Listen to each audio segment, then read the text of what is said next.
Hi, நான் Priya. Law of attraction இதை use பண்ணி நீங்கள் உங்களுக்கு பிடிச்ச வாழ்க்கையை ரொம்ப சூப்பராக வாழ்கிறதுக்கு நீங்கள் எந்த மாதிரியான மைண்ட் செட்டில் இருக்கணும் அப்படிங்கிறதுக்கு உண்டான கிளாஸஸ் நான் எடுத்துகிட்ருக்கேன். உங்களுக்கு தேவை இருக்குது அப்படின்னா காண்டாக்ட் பண்ணுங்கள். தேங்க்யூ. ஹாய், இந்த வீடியோ பார்த்தீங்கன்னா ரொம்ப சூப்பரான ஒரு மேனிஃபெஸ்டேஷன் டெக்னிக். சரிங்களா? அதாவது மேனிஃபெஸ்டேஷன்னா நார்மலாக எல்லாரும் நிறையா டெக்னிக்ஸ் நம்ம சொல்லியிருக்கோம், நிறையா மெத்தட்ஸ் இருக்குது. அதையெல்லாம் தாண்டி உங்களுக்கு அவேர்னஸை வளர்க்கக்கூடிய ஒரு டெக்னிக். சரிங்களா? ஏன்னா வந்துட்டு நம்ம மேனிஃபெஸ்ட் பண்ணுறோம் அப்படின்னா நம்ம ஏதாவது ஒரு விஷயம் வேணும்னு ஆசைப்பட்டு கேட்டு பண்ணுறோம். அதை வந்து நம்ம அன்கான்ஷியஸாக பண்ணாமல் ரொம்ப கான்ஷியஸாக பண்ணுங்க. நம்ம எல்லாருமே சொல்கிறோம் ஃபோக்கஸ் பண்ணுங்க அப்படின்ட்டுலாம். அந்த ஃபோக்கஸ் கம்மியாக இருக்கிறவங்களுக்கு, இல்லை மேனிஃபெஸ்டேஷன் பண்ணும்போது இடையில டீவியேட் ஆகிறவங்களுக்கு, அதை வந்து ஒரு ஃபுல் ஃபார்மில் பண்ண முடியாதவங்க எல்லாத்துக்குமே என்ன காரணமாக இருக்குதுன்னா கான்ஷியஸ்னஸ் இல்லாமல் விழிப்புணர்வு ரொம்பவே கம்மியாயிருது. டக்குன்னு அவங்க ஒரு டெய்லி ரொட்டீனுக்குள்ள இல்லை சாதாரணமாக ஏதாவது ஒரு விஷயம் நடக்குது நெகட்டிவான உடனே அவங்க மைண்டு ஃபுல்லாக அதில் போயிடுது. அதனால மட்டும்தான் அவங்களால வந்துட்டு ஒரு ஃபோக்கஸ்டு மேனிஃபெஸ்டேஷன் பண்ண முடிய மாட்டேங்குது. ஸோ அதுலேருந்து ஈஸியாக நீங்கள் வெளில வந்து அழகாக ஒரு ஃபோக்கஸ் பண்ணி சூப்பர் மேனிஃபெஸ்டேஷனுக்கான டெக்னிக் இந்த வீடியோவில் இருக்குது. இப்போ வீடியோக்குள்ளே போகலாம். லா ஆஃப் அட்ராக்ஷனை முழுசாக நம்புறவங்க, நான் ஒரு விஷயத்த நினைக்கிறேன், நான் ஒரு விஷயத்த சொல்றேன் இந்த யூனிவர்ஸ் கிட்ட அப்படின்னா அது எனக்கு பண்ணி கொடுக்கும். அதுல வந்து எனக்கு எந்த வித ஒரு செகண்ட் ஒப்பீனியனே கிடையாதுங்க.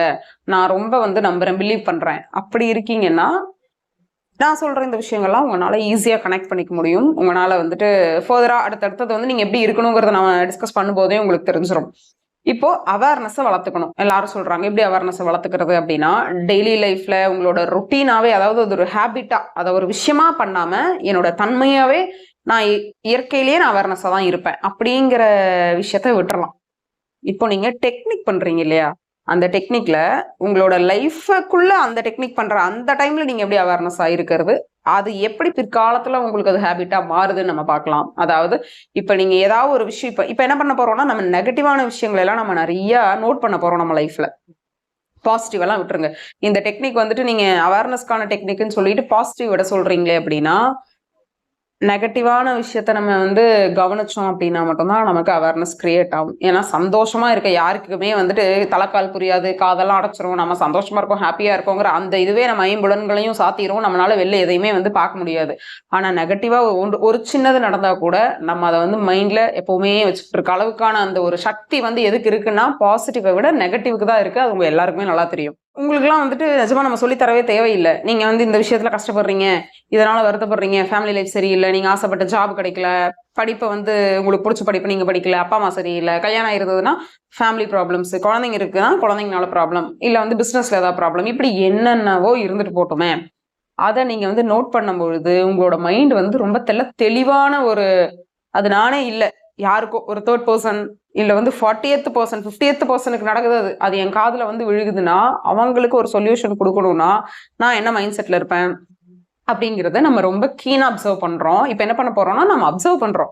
ஒருத்தருக்கு பணம் சொன்ன டைமுக்கு கொடுக்க முடியல, இல்லை நமக்கு சொல்கிறேன் கொடுக்குறேன்னு சொன்னவங்க நமக்கு டைமுக்கு தரல, இப்படி என்ன வேணா இருக்கட்டும். நான் சொல்கிறது முழுக்க முழுக்க டெய்லி லைஃப், எங்கேயோ யாருக்கோ எப்போவோ நடந்ததெல்லாம் நான் உங்களுக்கு சொல்லலை. உங்கள் வாழ்க்கையில் என்னென்ன நெகட்டிவாக டெய்லி நீங்கள் பார்க்குறீங்க. ஈவன் வீட்டில் நீங்கள் சமைக்கிறீங்க, ஒரு சாதாரண விஷயம், டெய்லி டே டு டே வீட்டுக்குள்ளே நடக்கிற விஷயம் கூட உங்களுக்கு நெகட்டிவாக இருக்குது, அதுவும் உங்களை வந்து ப்ரொவோக் பண்ணுது, அதனால நான் டென்ஷன் ஆகிறேங்க அப்படின்னு நீங்கள் இருந்தீங்கன்னா நம்ம தெரிஞ்சுக்க வேண்டியது என்னன்னா, இதெல்லாம் நீங்க பண்ணும்போது என்ன நடக்கும்னா, எந்தெந்த விஷயம் நமக்கு ரிப்பீட்டடா நடக்குது, அந்த ரிப்பீட்டடா நடக்கிற விஷயத்துல எதுக்கெல்லாம் நம்ம ரியாக்ட் பண்றோம், அந்த ரியாக்ட் பண்ற விஷயத்துக்கு திரும்ப நமக்கு கிடைக்கிறது எவ்வளோ நெகட்டிவா இருக்கு கம்பேரிட்டிவ்லி. இப்போ வீட்டில் நடக்கிற ஒரு சின்ன விஷயத்துக்கும் வெளியே பிஸ்னஸ் சம்மந்தமா நம்ம காட்டுற கோவத்துக்கும் வீட்டில் இருக்கிற உங்கள்கிட்ட காட்டுற கோவத்துக்குமான டிஃபரன்ஸ் இருக்கு இல்லையா, இதெல்லாமே நம்ம அப்சர்வ் பண்ணா மட்டும்தான் தெரியும். ஸோ அப்படியெல்லாம் அப்சர்வ் பண்ணிட்டீங்களா, இப்போ உங்களுக்கு தெரிஞ்சிடும். இப்போ நீங்க ஒரு ஐடியாவுக்கு வந்துருவீங்க.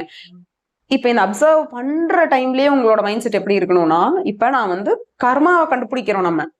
ஏன்னா எதுல நம்ம ரொம்ப அட்டாச்சா இருக்குமோ அதுல இருந்துதான் நமக்கு வந்து எப்பவுமே ப்ராப்ளம்ங்கிறது உங்களுக்கு ரொம்ப பிடிச்ச விஷயத்துல இருந்து மட்டும்தான் வரும். ஏன்னா அவ்வளோ பற்று நீங்க வச்சிருக்கீங்க அப்படின்னா உங்களோட கர்மா கழியணும், இல்லை வந்து உங்களுக்கு ஒரு நீங்க பண்ணின விஷயங்களுக்கான ஒரு பனிஷ்மெண்ட்னு சொல்ல முடியாது, அந்த டைம்ல ஒரு பேட் கர்மா உங்களை விட்டு போனோம் அப்படின்னா அந்த உங்களுக்கு எது ரொம்ப பிடிச்சிருக்கோ அதுல தான் அஃபெக்ட் ஆகும். அதனாலதான் நீங்க மன வருத்தம் அடைவீங்க. இதுதான் வந்து சிம்பிள் லாஜிக். அதனாலதான் சொல்றேன், எது மேலையும் எந்த பொருள் மேலையும் ஓவரா அஃபெக்ஷனா இருக்காதீங்க. அந்த டைமுக்கு அதை வச்சு விளையாடுங்க, என்ஜாய் பண்ணுங்க, ஹாப்பியா இருங்க. அதான். ஆனா பற்றோட இருக்கக்கூடாது. எல்லாமே பண்ணணும். ஆனா அது எதுவுமே ஒரு பினாமி மாதிரி இருங்க. அந்த சொத்து வந்து உங்க பேர்ல கிடையாது. ஆனா நீங்க அனுபவிச்சுக்கலாம். அந்த மாதிரி நீங்க ஒரு மைண்ட் செட்ல இருந்து இதை பண்ணும் பொழுது உங்களுக்கு என்ன ஆகுது? எதுல எல்லாம் அட்டாச்மெண்டா இருக்கிறீங்க? எந்தெந்த விஷயத்தெல்லாம் நெகட்டிவா நம்ம லைஃப்ல நடந்துகிட்டு இருக்கு? காலையில இருந்து ஈவினிங் வரைக்கும் எதுக்கெல்லாம் நம்ம நெகட்டிவா இருக்கும்? பாசிட்டிவா இங்க கிடையாது. எதுக்கு கோவப்படுறோம்? யாரை திட்டுறோம்? எதுக்கு திட்டுறோம்? அவங்க ஏன் நம்மளை திட்டுனாங்க? நம்ம அதுக்கு என்ன நம்ம எப்படி திருப்பி அவங்கள வந்து நெகட்டிவா அவங்களுக்கு என்ன பண்ணியிருக்கோம் இப்படின்னு மொத்தத்தையும் பண்ணிட்டீங்களா? இங்கதான் உங்களுக்கு கான்சியஸ் வந்து ஸ்டார்ட் ஆகணும். இதை எப்படி பார்க்கணும்னா கொஞ்சம் வந்து நம்ம ரிவர்ஸ்ல திங்க் பண்ணிக்கலாம். அதாவது ஃபியூச்சர்ல ஒண்ணு நடக்கணும் அப்படிங்கிறதுக்கு நம்ம இன்னைக்கு உட்காந்து மெனக்கெட்டு டெக்னிக் பண்றோம் இல்லையா? மெனக்கெடுறோம் இல்லையா மேனிஃபெஸ்ட் பண்றதுக்கு? அந்த மாதிரி இந்த சுச்சுவேஷனை நான் வந்து பாஸ்ட்ல போய் நான் அதை மேனிஃபெஸ்ட் பண்ணியிருக்கேன். புரியுதா உங்களுக்கு? இன்னைக்கு வந்து வீட்டுல ஒரு சண்டை வந்திருக்கு அப்படின்னா அந்த சண்டையோட காரணம் என்ன நீங்க கண்டுபிடிங்க. அவன் அன்னைக்கு எதையோ ஒண்ணு பண்ணி இதனாலதான் சண்டை வந்துச்சுங்கிறதுனாலதான் ஒரு சண்டை வந்திருக்குமா? அப்போ நீங்க யாரோ உங்க வீட்லயோ இல்ல நீங்களோ எதையோ ஒண்ணு என்னைக்கோ பண்ணிருக்கீங்க. அதுக்கான விளைவு இதுவாதான் இருக்குங்கிறத வந்து நீங்க அன்னைக்கே மேனிஃபெஸ்ட் பண்ணிட்டீங்க.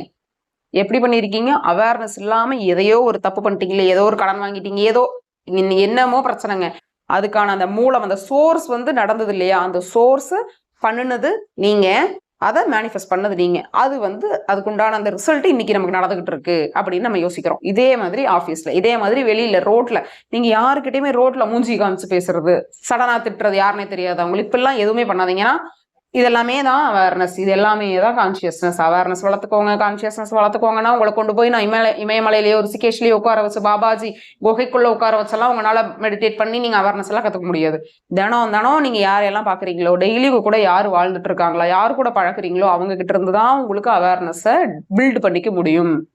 புரியுதுங்களா? சோ இந்த அன்கான்சியஸ் ஸ்டேட்ல நான் பண்ணதுதான் எனக்கு இன்னைக்கு நடக்குது. நான் சொல்றது உங்களுக்கு புரியுதுங்களா? இப்ப வந்து ஒரு வேற விஷயம் ஆபீஸ்ல ஏதாவது தப்பா நடந்துருச்சு, ஏதாவது ஒரு லாஸ் வந்துருச்சுன்னா டே 1ல நமக்கு வராது. நம்ம முன்னாடியே ஏதோ ஒண்ணு பண்ணியிருப்போம். அதுக்கான லாஸ் தான் இன்னைக்கு நம்ம அனுபவிக்கிறோங்கும் பொழுது இதுதான் ஃபார்முலா. நான் இவ்வளவு தூரம் சொன்னது எல்லாமே இந்த ஃபார்முலாக்கு நீங்க இங்க வர்றதுக்குதான் நான் இன்ட்ரோல இருந்து எல்லாமே இவ்வளவு தூரம் சொல்லியிருக்கேன். இப்போ நீங்க அடுத்தது என்ன வச்சுக்கணும்? மைண்ட பாசிட்டிவ். இப்போ வந்து இது வரைக்கும் நெகட்டிவ் பார்த்துட்டோம். இது அப்படியே மாத்தணும். உல்டாவா மாத்தணும்னா நெகட்டிவ் டு பாசிட்டிவ். சரிங்களா? அப்ப என்ன பண்ணும்?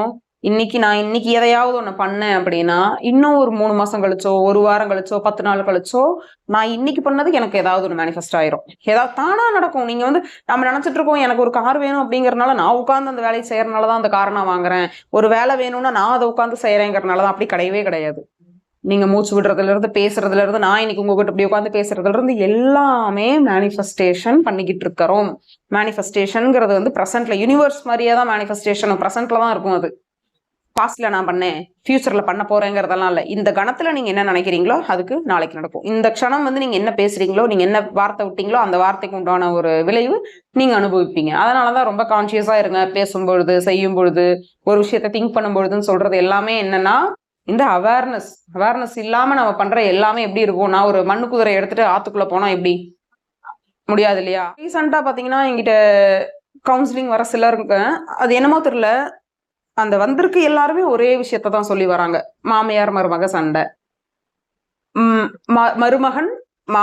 மருமகன் மாமியார் சண்டை, மாமியார் மருமகன் அப்படின்னு சொல்றாங்க. அவங்களோட ஏஜ் எல்லாமே பாத்தீங்கன்னா ரொம்பவே ஜாஸ்தியா இருக்கு. 70+, 60+, 85+ எல்லாம் இருக்கு. இருந்துமே ஏன் அவங்க அந்த அளவுக்கு சண்டை போடணும்? இவ்வளவு நம்ம எல்லாருமே என்ன சொல்லுவோம்? நல்லா வாழ்ந்துட்டாங்க அப்படின்னா வந்துட்டு கிழவி அப்படிங்கிற வேர்டு என்ன? தலைவி இல்லைங்களா? ஏன்னா அவங்களுக்கு அவ்வளவு எக்ஸ்பீரியன்ஸ் இருக்குது வாழ்க்கையில.